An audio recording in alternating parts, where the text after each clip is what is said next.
यह इस कहानी का अगला अध्याय है। रुचि और परिणीता की दोस्ती। दक्ष के मन में विचारों का एक भंवर चल रहा था। तर्क की दृष्टि से देखा जाए तो वह चाहता था कि स्वर्ग क्षेत्र और नरक क्षेत्र के बीच एक संतुलन बना रहे। वह नहीं चाहता था कि यह संतुलन टूटे और फिर से बड़े स्तर पर योद्धाओं के बीच युद्ध भड़क उठे। उसके हिसाब से सबसे अच्छा यही होता कि दोनों पक्ष एक गुप्त समझौता कर लेते और सबसे पहले उन चीजों को खत्म करते जो शांति के दुश्मन थे, जैसे प्राचीन योद्धा, लाल संगठन, अंधकार गर्त और यहां तक कि वज्र कबीला भी। वे चुपचाप किसी ऐसे उदार चरित्र वाले प्राचीन हस्ती के उदय का इंतजार करते जो अपनी ताकत से ब्रह्मांड तक को दबा सके और सभी लोगों का नेतृत्व करते हुए आने वाली महाविनाश का सामना कर सके। हालांकि दक्ष को यह भी पता था कि यह सिर्फ उसकी अपनी कल्पना थी। उत्तरी ब्रह्मांड की लड़ाई के बाद प्राचीन योद्धा, लाल संगठन और वज्र कबीला जैसी ताकतें भला स्वर्ग क्षेत्र और नरक क्षेत्र को चैन से कैसे बैठने देती। वे निश्चित रूप से दोनों पक्षों के बीच विवाद को और गहरा करने के लिए नए नए पैंतरे अपनाएंगे। इसके अलावा स्वर्ग और नरक के आकाओं के अपने अपने इरादे थे। वे गुप्त योजनाएं बना रहे थे और उन्हें यकीन था कि वे भविष्य को अपनी मर्जी से चलाकर फायदा उठा सकते थे। हर खिलाड़ी की अपनी चाल थी, हर किसी के पास स्वार्थ था, टकराती हुई विचारधाराएं थीं और ऊपर से लाखों सालों की पुरानी रंजिशें। वहां बहुत ज्यादा उथल पुथल थी। यह तय था कि यह एक अराजकता भरा युग होने वाला है। ऊपर से दक्ष की अपनी स्थिति बहुत अजीब थी।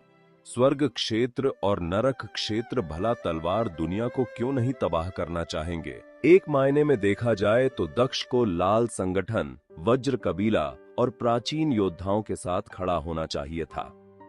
जीवनेश की वर्तमान साधना को देखते हुए उसका स्थिति को देखने का नजरिया दक्ष से बिल्कुल अलग था। उसे स्वर्ग के बड़े योद्धाओं या उच्च हस्तियों की चालों के बारे में सोचने की फुर्सत नहीं थी। उसे लगा कि जब यह उसके बस की बात ही नहीं है तो फालतू में ज्यादा क्यों सोचना। दक्ष की खामोशी को देखते हुए जीवनेश ने अपनी बात जारी रखी। बड़े भाई, यह तीसरी बड़ी घटना तो बहुत ही अजीब है। कहा जा रहा है कि प्राचीन काल की कुछ महान हस्तियां फिर से जन्म लेकर इस वर्तमान समय में उतर आई हैं।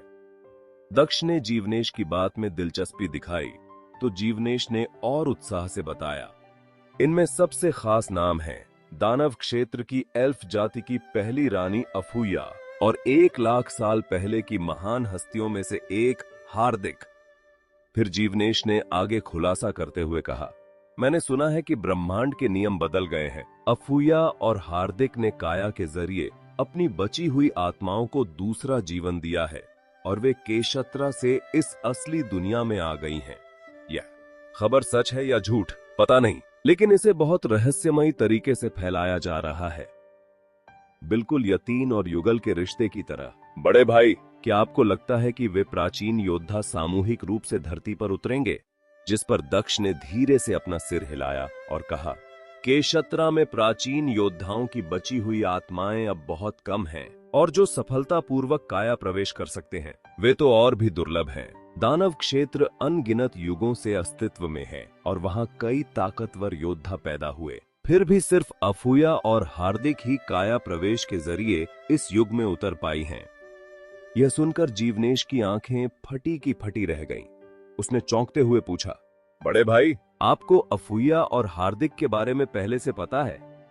तभी दक्ष ने उसकी बात पर मुहर लगाते हुए जवाब दिया, अफूया ने एल्फ जाति की पिछली महारानी के शरीर पर कब्जा किया है और हार्दिक ने पतित क्रायसा के शरीर में प्रवेश किया है।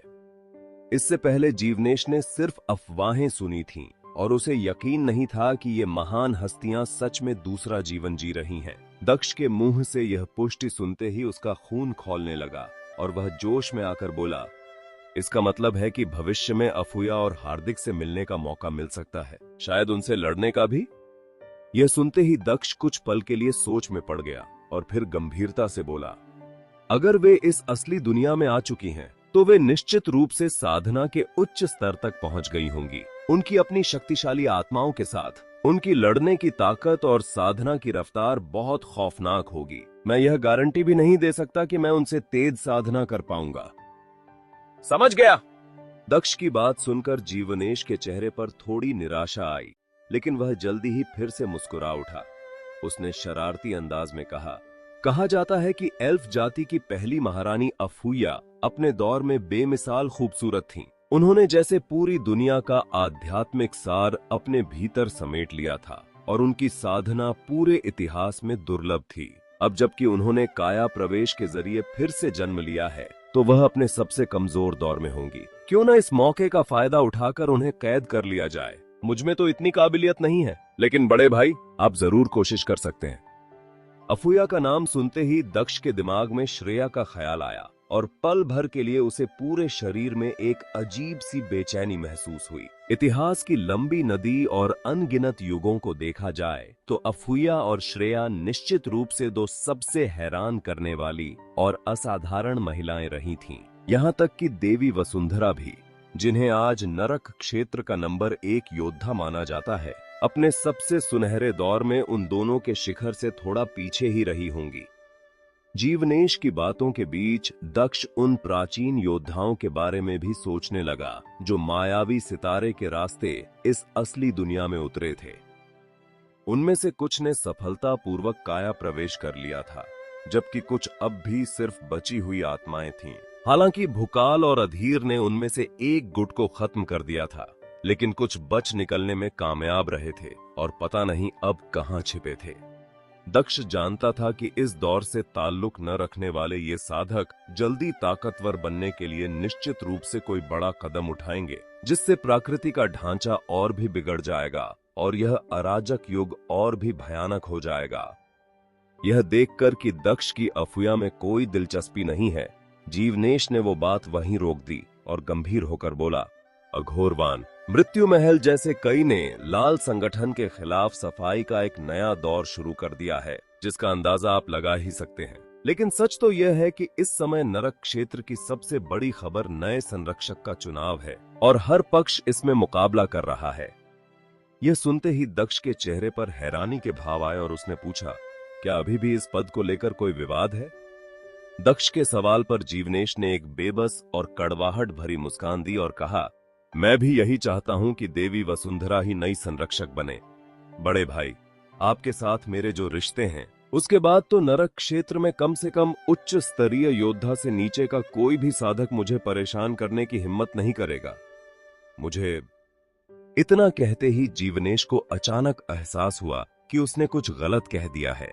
भले ही देवी वसुंधरा एक अजेय हस्ती थीं, लेकिन उसका असली मास्टर तो त्रिशा थी। अगर त्रिशा ने यह बात सुन ली तो जीवनेश उसके अंजाम की कल्पना भी नहीं कर सकता था।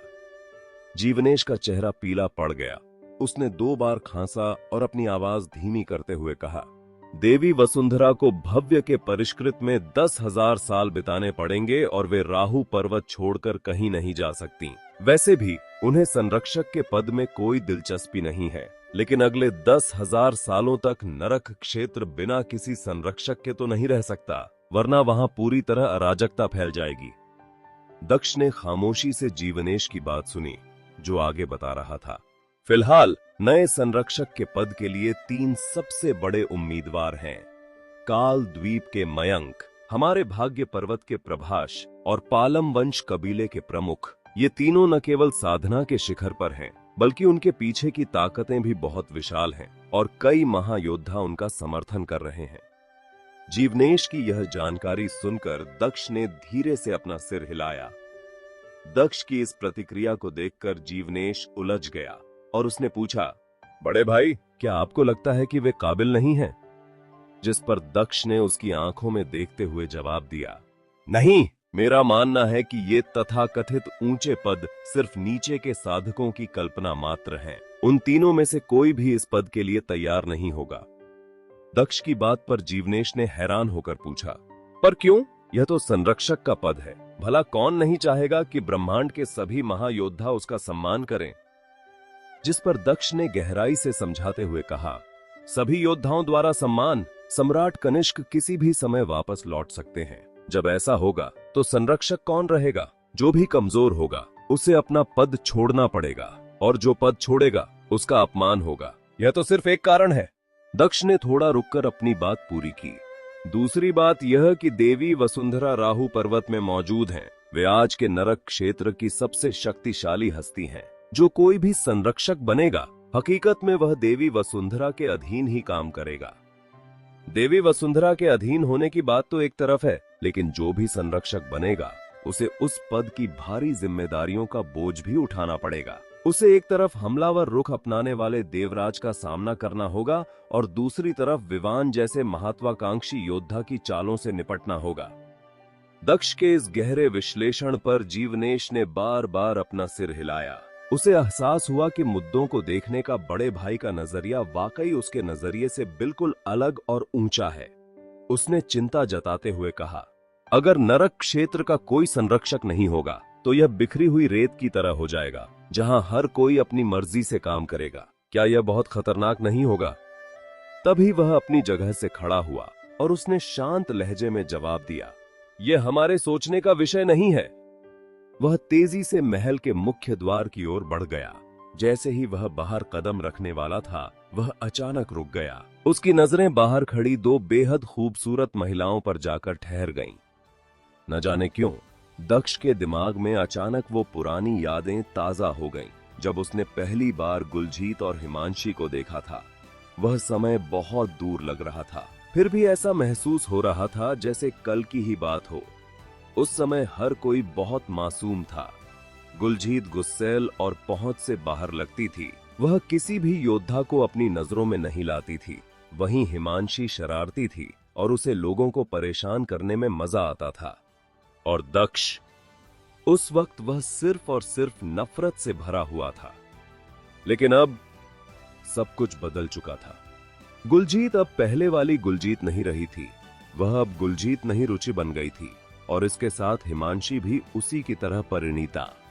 गुलजीत अब भी बहुत गंभीर और स्वाभिमानी थी, लेकिन अब वह बहुत ज्यादा परिपक्व हो गई थी। वह अब अपनी भावनाओं को चेहरे पर जाहिर नहीं होने देती थी। परिणीता भी अब वो 13-14 साल की लड़की नहीं रही थी। वह एक ऐसी खूबसूरती हासिल कर चुकी थी जो किसी को भी मोह ले।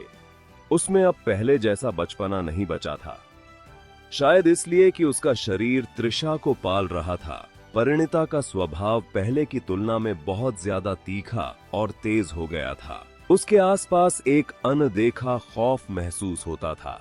यह एक ऐसी मौजूदगी थी जो उसकी वर्तमान साधना के हिसाब से उसके पास नहीं होनी चाहिए थी। दक्ष को उन दोनों की तरफ देखते देख जीवनेश धीरे से बुदबुदाया, बड़े भाई वाकई कमाल के हैं।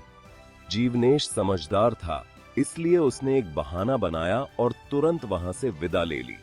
उसे नहीं पता था कि रुचि और परिणीता पुरानी सहेलियां कैसे हैं। वह मन ही मन बस यही अंदाजा लगा रहा था कि यह सब बड़े भाई की वजह से ही है। वे दोनों ही बड़े भाई की प्रेमिकाएं थीं। जीवनेश इस बात से हैरान और प्रभावित था कि कैसे कोई दो इतनी शानदार और अलग मिजाज की महिलाओं को बहनों की तरह मिलजुल कर रहने पर मजबूर कर सकता है। महल के बाहर धुंध छाई हुई थी और चारों ओर रहस्यमयी ऊर्जा का प्रवाह था। रुचि और परिणीता एक साथ चल रही थीं, जैसे बादलों के बीच दो चमकते चांद हों या धुंध में खिले दो दुर्लभ फूल। उन्हें साथ देखना आंखों को सुकून तो दे रहा था, लेकिन दक्ष के मन में यादों का एक तूफान भी उठा दिया। गलवान स्कूल से लेकर आज भाग्य पर्वत के इस तारों भरे आसमान तक का सफर, ब्रह्मांड को पार करके इस जगह में दोबारा मिलना, यह सब किस्मत के किसी अजूबे से कम नहीं था। यह सफर उन्होंने बहुत खूबसूरती से नहीं काटा था। यह रास्ता कांटों और मुश्किलों से भरा था।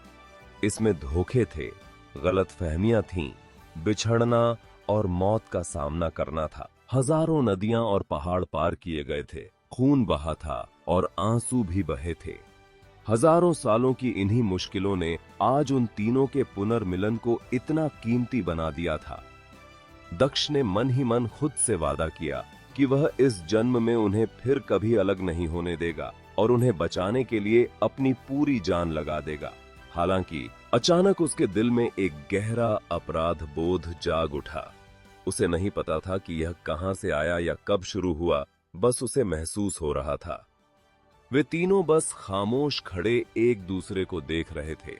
उनकी आंखों में भावनाओं का एक जटिल सैलाब था। दोनों महिलाएं भी शायद पुरानी यादों में खोई हुई थीं और अपने भीतर चल रहे भावनाओं के द्वंद्व से जूझ रही थीं। आखिरकार दक्ष सबसे पहले अपनी सोच से बाहर आया और उस सन्नाटे को तोड़ते हुए एक हल्की मुस्कान के साथ बोला, अंदर आओ। रुचि और परिणीता ने एक दूसरे की ओर देखा, जैसे पूछ रही हों कि पहले कौन जाएगा। परिणीता ने अपनी आंखें घुमाई और एक कदम पीछे हट गई। वह जिद पर अड़ी थी कि रुचि पहले जाए। रुचि ने कोई दिखावा नहीं किया और दृढ़ता के साथ महल के अंदर कदम रखे। परिणीता भी उसके पीछे पीछे अंदर आ गई। जैसे ही वे दोनों भीतर प्रविष्ट हुईं, दक्ष ने बिना एक पल गंवाए सारणी को सक्रिय कर दिया। देखते ही देखते चक्र की रहस्यमयी ऊर्जा पूरे कमरे में फैल गई, जिससे बाहर की दुनिया से उनका संपर्क पूरी तरह कट गया। दक्ष ने गंभीर स्वर में चेतावनी दी, तुम दोनों को एक दूसरे के इतने करीब नहीं होना चाहिए। दक्ष की इस चिंता भरी चेतावनी को सुनकर रुचि के चेहरे पर एक शांत मुस्कान आई। उसने सहज भाव से जवाब दिया, मैं समझती हूं, लेकिन पिछले कुछ सालों में मैं और परिणीता भाग्य पर्वत पर कई बार मिले हैं और हमारे बीच काफी गहरी चर्चाएं भी हुई हैं। किसी को भी हम पर शक नहीं होगा। रुचि का यह आत्मविश्वास देखकर दक्ष की चिंता और बढ़ गई। उसने तीखे लहजे में कहा, तुम भाग्य पर्वत की बुद्धिमानी को बहुत कम आंक रही हो। कुछ समय पहले ही परत प्राप्त पंचतत्व क्षेत्र आया था और उसने मुझे साफ तौर पर आगाह किया था कि दार्शनिक विभाग पहले से ही तुम्हारी जांच कर रहा है। यह तो कहो कि भाग्य की किताब खो गई है, वरना अब तक तुम्हारी असली पहचान सबके सामने आ चुकी होती। दक्ष की बात सुनकर वहां एक भारी खामोशी छा गई। दक्ष ने रुचि की आंखों में देखते हुए दृढ़ता से अपनी बात जारी रखी, अब तुम्हें मुझे सब कुछ ईमानदारी से बताना होगा। सबसे पहले तो यह कि अग्निवेश तुम्हारे बारे में कितना जानता है, उसका नजरिया क्या है, और दूसरा, मैं भाग्य द्वार और भाग्य कुंड के सभी रहस्यों को विस्तार से जानना चाहता हूं।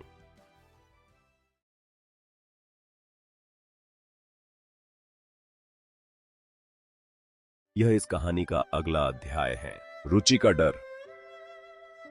अग्निवेश अचल सम्राट और मेघनंदा के पुत्र थे और साथ ही वे आर्या के दादा भी। भाग्य पर्वत और काल द्वीप में उनका स्थान असाधारण है। चूंकि वे ही रुचि की आत्मा को नरक क्षेत्र से वापस लाए थे, तो यह कोई इत्तेफाक नहीं हो सकता था। इस पल दक्ष खामोश खड़ा रुचि को देख रहा था, लेकिन उसका मन कहीं और था। वह जानता था कि अग्निवेश उसकी रगों में बहने वाले अचल सम्राट के खून से कितनी नफरत करते हैं। चंद्रा स्वामी की उस एक गलती ने, जिसने अनजाने में उनकी बहन आरोही की जान ले ली थी, अग्निवेश को एक ऐसे प्रतिशोधी में बदल दिया था जो पूरे वंश को मिटाना चाहता था। दक्ष को महसूस हो रहा था कि वह खुद एक जलते हुए घर में खड़ा है।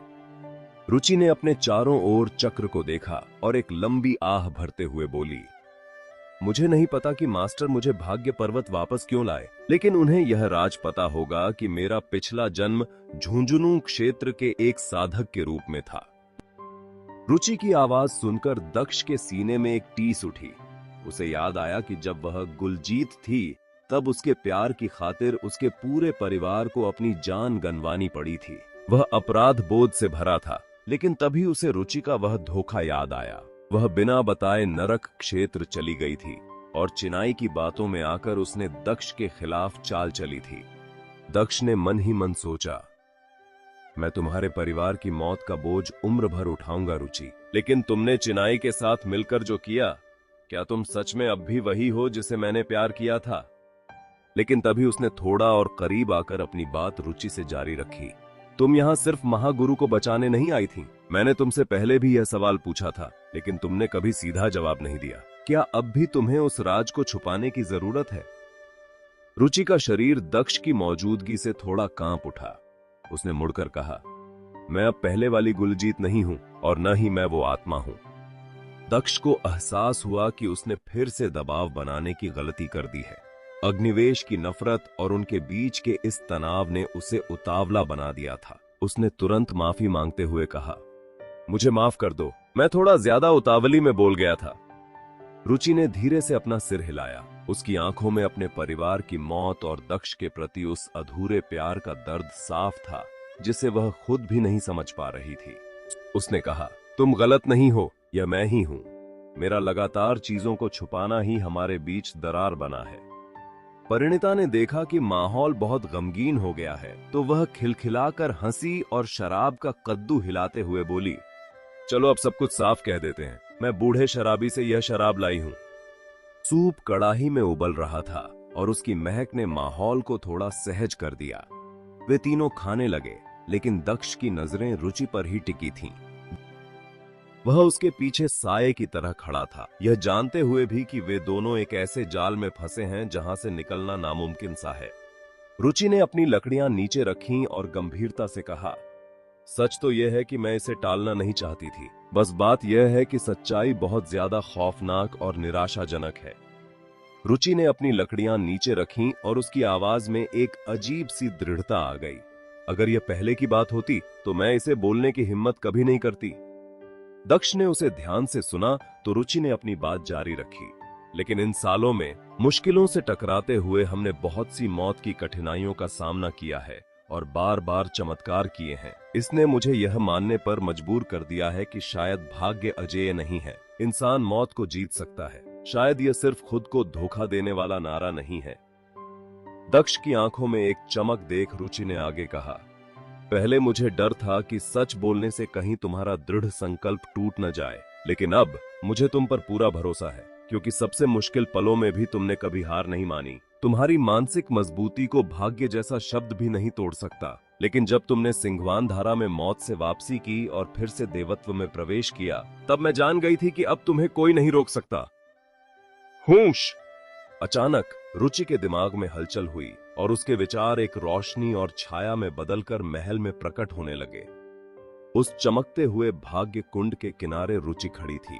कुंड की सतह पर दक्ष की आकृति दिखाई दे रही थी। वह हवा में खड़ा था और उसके हाथ में चंद्रहास तलवार थी। उसकी आंखों में एक तीखा इरादा था।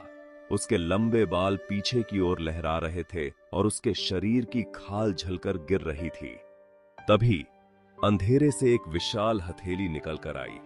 पल भर में बड़े बड़े संसार तबाह हो गए। अनगिनत तारे रेत के कणों की तरह जलने लगे और ब्रह्मांड के सभी जीव उस महाविनाश के नीचे खौफ से चीखने लगे। उस वक्त दक्ष खून झुलस चुका था, फिर भी उसने बिना किसी हिचकिचाहट के अपनी तलवार चलाई। उस तलवार ने जमीन और आसमान को चीर दिया, लेकिन वह उस विशाल हाथ को सिर्फ एक पल के लिए ही रोक पाई। चंद्रहास तलवार धमाके के साथ टुकड़ों में बिखर गई और दक्ष का शरीर धूल में मिल गया।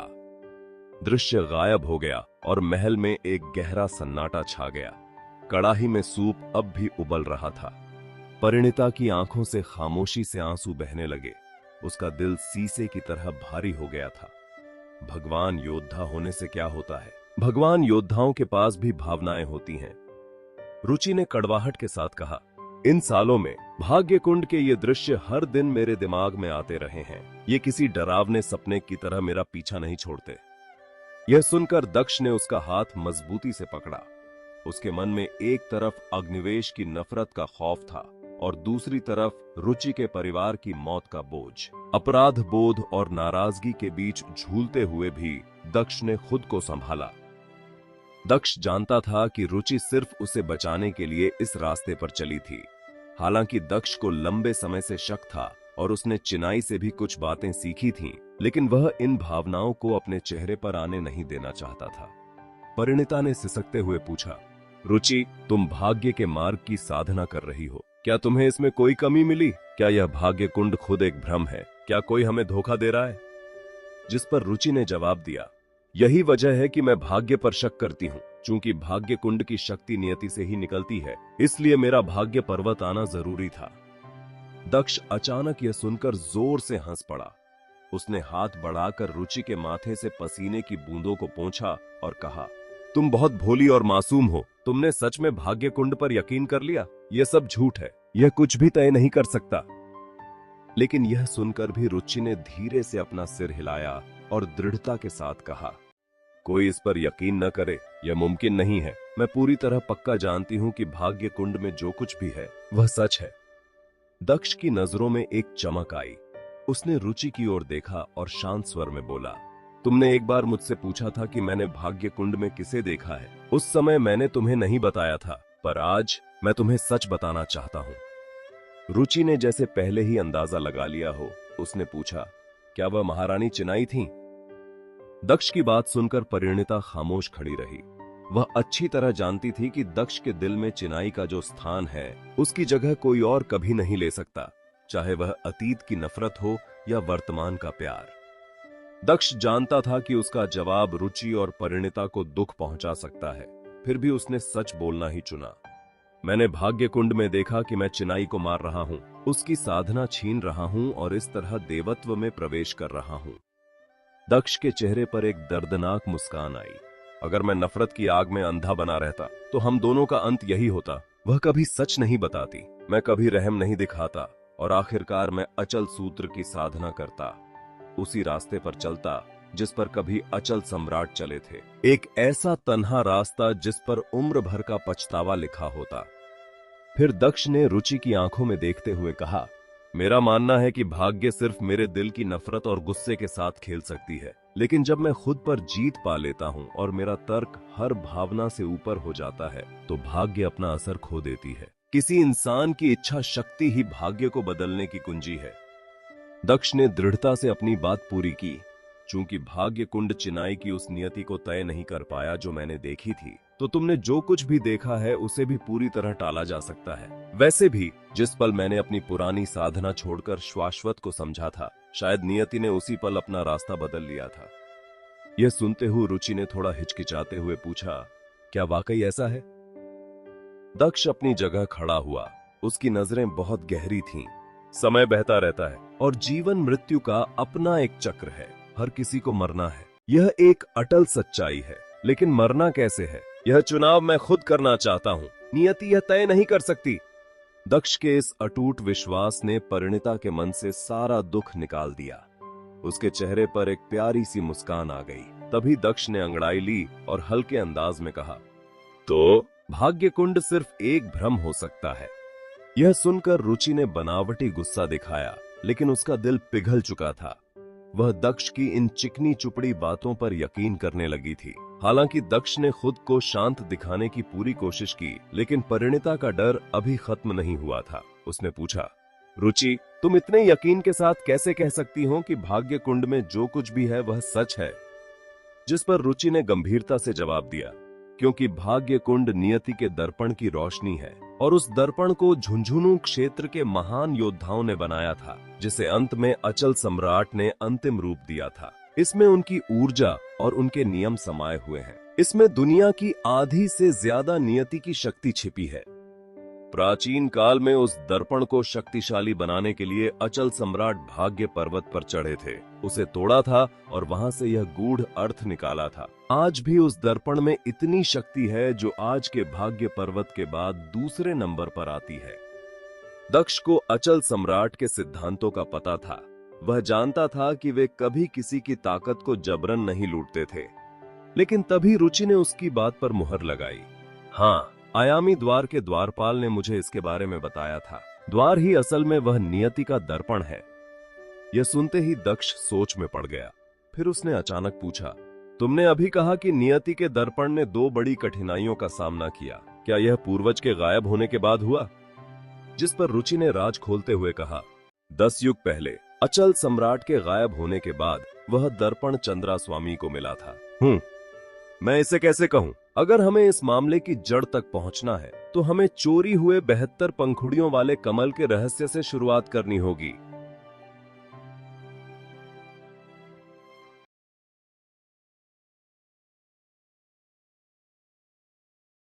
यह इस कहानी का अगला अध्याय है, भाग्य पर्वत का रहस्य। 10 युग पहले। असल में अब उस सटीक समय की पुष्टि करना मुमकिन नहीं है। रुचि ने सूप का कटोरा पकड़े हुए दूर कहीं देखते हुए कहा, उस समय चंद्रा स्वामी, जो तब तक संत नहीं बने थे, उन्हें अचल सम्राट ने नरक क्षेत्र जाने का आदेश दिया था। उनका मकसद उस पौराणिक शाश्वत पुष्प को खोजना था, जिसे भाग्य के दर्पण की आत्मा बनाया जा सके। दक्ष खामोशी से सुन रहा था। लेकिन उसके मन में आरोही की मौत का खौफ कौंध रहा था। रुचि ने अपनी बात जारी रखी।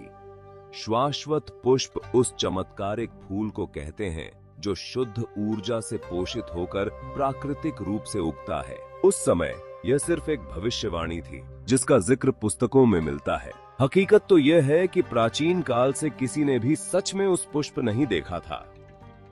दक्ष ने एक लंबी सांस ली और रुचि ने आगे बताया, चंद्रास्वामी ने 1000 साल तक कड़ी मेहनत की और आखिरकार उन्हें 2 पुष्प मिल ही गए। वे थे 72 पंखुड़ियों वाला कमल जो समय का प्रतीक था और अराजकता का कमल जो आयाम का प्रतिनिधित्व करता था।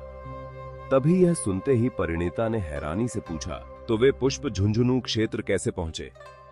जिस पर रुचि ने जवाब दिया, उन्हें झुंझुनू क्षेत्र लाया गया जहां वे दोनों दिव्य कमल दर्पण की आत्माओं में बदल गए और भाग्य कुंड में विकसित होने लगे। चंद्रास्वामी ने ही उन दोनों को साधना सिखाई थी। कहा जाता है कि उन्हीं उसे स्पेस स्टोर और समय का जो ज्ञान मिला वह इन्हीं दोनों की मदद से संभव हुआ था। यह कहते हुए रुचि की आवाज थोड़ा और भी भारी हो गई। लेकिन जैसे ही अचल सम्राट गायब हुए, उनके परिवार और झुंझुनू क्षेत्र में खून की नदियां बह गईं। एक रहस्यमयी ताकतवर हमलावर ने मौके का फायदा उठाकर दर्पण में सेंध लगाई, 72 पंखुड़ियों वाले कमल को चुरा लिया और अराजकता के कमल को नष्ट कर दिया। उस समय दर्पण के भीतर साधना कर रहे झुंझुनू क्षेत्र के सभी योद्धाओं की दर्दनाक मौत हो गई और वह पावन साधना क्षेत्र आज का आयामी द्वार बन गया। यह सुनकर दक्ष के चेहरे पर पसीना आ गया। उसे एहसास हुआ कि इसी लड़ाई ने उस समय के फलते फूलते झुंझुनू क्षेत्र को पतन की ओर धकेल दिया था। लगभग सभी दिग्गज योद्धा उस युद्ध में मारे गए थे। रुचि ने आगे बताया, यह प्राचीन अनसुलझा रहस्य सिर्फ पुरानी पीढ़ी को ही पता है। मैंने भी यह सब द्वारपाल से सीखा है। तभी परिणीता ने उत्सुकता से पूछा, आखिर वह द्वारपाल कौन है? उसे इतना सब कैसे पता? जिस पर रुचि ने कहा, वह प्रथमेश है। 1 लाख साल पहले जब नरक क्षेत्र ने वैतरणी नदी को स्वर्ग क्षेत्र की ओर मोड़ दिया था और पूर्ण युद्ध छिड़ गया था, तब झुंझुनू क्षेत्र ही युद्ध के मोर्चे पर सबसे आगे था। उस समय अमर्त्येंद्र और अन्य लोगों ने कई योजनाएं बनाई थीं। वही यह जानकर दक्ष अभी भी खामोश रहा, पर उसके मन में अग्निवेश की नफरत और अपने वंश का इतिहास आपस में टकरा रहे थे। रुचि ने अपनी बात पूरी की। वैतरणी नदी को रोकना सबसे जरूरी था, इसलिए वेदांग स्वर्ग क्षेत्र के योद्धाओं को लेकर नरक क्षेत्र गए ताकि उस ऊर्जा के स्रोत को नष्ट कर सकें। वे गए तो सही, लेकिन कभी वापस नहीं लौटे। वहीं चंद्रास्वामी ने भाग्य के दर्पण अमर्त्येंद्र को सौंप दिया ताकि एक विशाल सारणी खड़ी की जा सके। रुचि ने अंत में कहा, दर्पण की शक्तियों को जगाने के लिए एक शक्तिशाली आत्मा की जरूरत थी, इसलिए प्रथमेश ने अपना शरीर त्याग दिया और दर्पण की आत्मा बन गया। आगे जो हुआ तुम सब जानते हो। उस सारणी ने नदियों को तो रोक दिया, लेकिन अमर्त्येंद्र की आध्यात्मिक शक्ति पूरी तरह खत्म हो गई। उन्हें बंदी बना लिया गया और भाग्य पर्वत पर 1 लाख सालों तक अत्याचार का सामना करना पड़ा। दर्पण ने भी एक दर्दनाक हमले का सामना किया। उसकी आत्मा बुरी तरह जख्मी हो गई थी और उसकी शक्तियों को भाग्य पर्वत ने अपने भीतर सोख लिया था। सौभाग्य से स्वर्ग क्षेत्र के योद्धा समय पर पहुंच गए और उन्होंने द्वार को बचा लिया। रुचि ने खिड़की के बाहर फैलते हुए अंधकार की ओर देखते हुए आगे बताया, और अब जब वज्र कबीला वापस आ गया है, स्वर्ग क्षेत्र ने अपनी रक्षा पंक्ति खो दी है। वह द्वार अब नरक क्षेत्र और वज्र कबीले से बचाव के लिए सबसे मुख्य द्वार बन चुका है। यह सुनकर भी दक्ष खामोश रहा। अमर्त्येंद्र ने उससे कई बातें कभी नहीं कही थीं। दक्ष जानता था कि ऐसा इसलिए है क्योंकि वह अभी पर्याप्त शक्तिशाली नहीं हुआ था। अमर्त्येंद्र की नजरों में वह अभी भी एक छोटा बच्चा था जिसे अभी विकसित होना बाकी था। उनकी प्राथमिकता दक्ष को साधना करने और खुद को बेहतर बनाने की थी, न कि उसे भगवान योद्धाओं के इस खतरनाक खेल में उलझाने की। उन रहस्यों को जानना जिन्हें उसे अभी नहीं जानना चाहिए बहुत खतरनाक हो सकता था। वह जितना ज्यादा जानता, खतरा उतना ही बढ़ता जाता। दक्ष ने थोड़ा रुककर पूछा, आखिर उस 72 पंखुड़ियों वाले कमल को किसने चुराया और क्यों? क्या आज तक इसका कोई जवाब नहीं मिला? जिस पर रुचि ने धीरे से अपना सिर हिलाया और कहा, असल में प्रथमेश भी इस बारे में पूरी तरह साफ नहीं है। एक अंदाजा यह है कि वह कमल अराजकता के कमल के साथ ही नष्ट हो गया था। शायद इसीलिए बाद में राख से जो समय स्थान अराजकता का कमल उगा, उसमें समय और स्थान दोनों के गुण हैं। फिर रुचि ने दूसरा पहलू बताते हुए कहा, दूसरा अनुमान यह है कि यह सब भाग्य पर्वत ने ही किया था, क्योंकि जब वह कमल चोरी हुआ तब चंद्रास्वामी को प्रभास ने उलझा रखा था। उसी रहस्यमयी घटना की वजह से भाग्य के कई गूढ़ अर्थ खो गए थे। वर्तमान भाग्य पर्वत में ब्रह्मांड की आधी से ज्यादा भाग्य की शक्ति समाई हुई है। यह सिर्फ 1 लाख साल पहले अमर्त्येंद्र के खिलाफ हुई लड़ाई से हासिल नहीं हुई होगी। ऐसा लगता है कि दोनों बड़ी आपदाएं भाग्य पर्वत से ही जुड़ी थीं। प्रथमेश का मानना है कि भाग्य पर्वत में कुछ ऐसे छुपे हुए शक्तिशाली योद्धा हो सकते हैं जिन्हें कोई नहीं जानता। जब अचल सम्राट ने भाग्य पर्वत को तोड़ा था तो मुमकिन है कि वे उन्हीं को ढूंढ रहे हों। छुपे हुए योद्धा? दक्ष बुदबुदाया। यह अंदाजा बहुत ही काल्पनिक लग रहा था। अगर भाग्य पर्वत में वाकई ऐसे योद्धा थे तो वे तब सामने क्यों नहीं आए जब सुमेश्वर ने अमर्त्येंद्र को बचाया था, या जब दूसरे ब्रह्मांड एक योद्धा ने भाग्य की किताब चोरी की थी। हालांकि दक्ष हमेशा भाग्य पर्वत के प्रति अत्यधिक सतर्क रहता था। इसका कारण सिर्फ तृषा या प्रभास नहीं थे, बल्कि उसे याद था कि जब वह सुमेरु मंडप के जरिए समय की नदी को पार करके अतीत में अपनी प्रथम श्रेणी की साधना को समझने गया था, तब भाग का द्वार कई बार प्रकट हुआ था। भाग्य पर्वत के इतिहास के कई पूर्वजों ने उसे जान से मारने की कोशिश की थी। यह सब भाग्य द्वारा की गई गणनाओं का खेल था। दक्ष को याद था कि जब भाग्य का द्वार 2 बार प्रकट हुआ था तो एक बार उसे गोरखनाथ ने पीछे धकेला था और दूसरी बार भल्लाल ने। यह अंदाजा लगाना मुश्किल था कि दूसरे गोरखनाथ के समय भाग्य पर्वत का स्वामी कौन था, लेकिन भल्लाल के दौर में यह निश्चित रूप से विक्रांत रहा होगा। और विक्रांत में 72 स्तंभ वाले योद्धाओं का पूरे ब्रह्मांड पर दबदबा था। दक्ष ने ऐतिहासिक रिकॉर्ड देखे थे और पाया था कि बाल, जो चारों मुख्य स्तंभों में दूसरे नंबर पर था, उसका भाग्य पर्वत के साथ गहरा संबंध था। कल्पना की जा सकती है कि 10 करोड़ साल पहले बाल ने ही समय की नदी में उन असामान्य हलचलों को पकड़ा होगा और उन संकेतों को पहचान लिया होगा जो भाग्य पर्वत या उसके लिए हानिकारक थे। इसीलिए उसने दक्ष पर हमला किया था, लेकिन उस युग के भल्लाल ने उसे रोक दिया। दक्ष का प्रथम श्रेणी का मार्ग प्राप्त कर पाना असल में विभिन्न युगों के सबसे शक्तिशाली योद्धाओं के संरक्षण की वजह से ही संभव हो पाया था। उत्तरी ब्रह्मांड की लड़ाई में उन 4 मुख्य स्तंभों में से दक्ष केवल रक्तिमा और भव्य के बारे में जानता था। रक्तिमा को सम्राट कनिष्क ने दबा दिया था और उसे भूत नगर में कैद कर दिया था, जहां उसकी आत्मा को लगातार नष्ट किया जा रहा था। रही बात बाल की, दक्ष को लगा कि किसी से विस्तार में पूछकर उत्तरी ब्रह्मांड की लड़ाई की पूरी स्थिति समझना बहुत जरूरी है। महेश ने बताया था कि वहां 50 या 60 प्राचीन योद्धा जागे थे, जिनमें से 10 से भी कम बच निकलने में कामयाब रहे। ये योद्धा अपने चरम पर महायोद्धा की हस्तियां थे। इनमें से एक का भी बचना बहुत बड़ा खतरा था। दक्ष को महसूस हो रहा था कि ब्रह्मांड कितनी खौफनाक होती जा रही है। क्या वाकई कोई ऐसी शक्ति थी जो प्रकृति के नियमों की बेड़ियों को तोड़ सकती थी? क्या अमरत्व वाकई सच था? अचल सम्राट उस समय क्या ढूंढ रहे थे? रुचि ने दक्ष के विचारों को तोड़ते हुए कहा, तीसरा अंदाजा यह है कि शायद विवान ने ही वह कदम उठाया हो, क्योंकि अचल सम्राट के गायब होने के बाद विवान ही सबसे शक्तिशाली था। भाग्य के दर्पण की सुरक्षा को तोड़ने की ताकत सिर्फ उसी के पास थी। अब जिस तरह वह वापस आया है, इसकी संभावना और बढ़ गई है कि 72 पंखुड़ियों वाला कमल उसी ने चुराया होगा। दक्ष ने फिर से अपनी लकड़ियां उठाईं और मांस का एक टुकड़ा मुंह में रखते हुए कहा, इसे सिर्फ एक कहानी की तरह ही रहने दो। हमारी वर्तमान साधना इस खेल को नियंत्रित नहीं कर सकती। रुचि, यह सूप खत्म करने के बाद तुम्हें झुंझुनू क्षेत्र वापस लौट जाना चाहिए। यह सुनते ही रुचि चुप हो गई। वह जानती थी कि दक्ष उसे अग्निवेश की नफरत और भाग्य पर्वत के खतरों से दूर रखना चाहता है। दक्ष ने उसकी ओर देखा और दृढ़ता से कहा, यहाँ रहना बहुत खतरनाक है, और जब हम तय कर चुके हैं कि दर्पण में जो दिखा वह झूठ है, तो तुम्हारा यहाँ रुकने का कोई मतलब नहीं रह जाता। तो फिर मेरे जीवन का अर्थ क्या है? रुचि बहुत धीरे से बुदबुदाई। उसकी आवाज इतनी हल्की थी कि शायद सिर्फ उसने ही सुनी थी, लेकिन दक्ष का हाथ रुक गया। इसी समय रुचि की आंखों में आंसू थे। मेरी इच्छा भाग्य के मार्ग को समझना और भाग्य की बेड़ियों को तोड़ना है। शायद मैं भविष्य में तुम्हारी मदद न कर पाऊं, लेकिन यह मकसद मेरे दिल में बस चुका है। अगर मैं यह रास्ता छोड़ दूं तो मैं कहां जाऊं? मेरा अस्तित्व क्या रह जाएगा? झुंझुनू क्षेत्र में अब मेरा कोई नहीं बचा है। गुलजीत मर चुकी है, मैं अब सिर्फ एक भटकी हुई आत्मा हूं।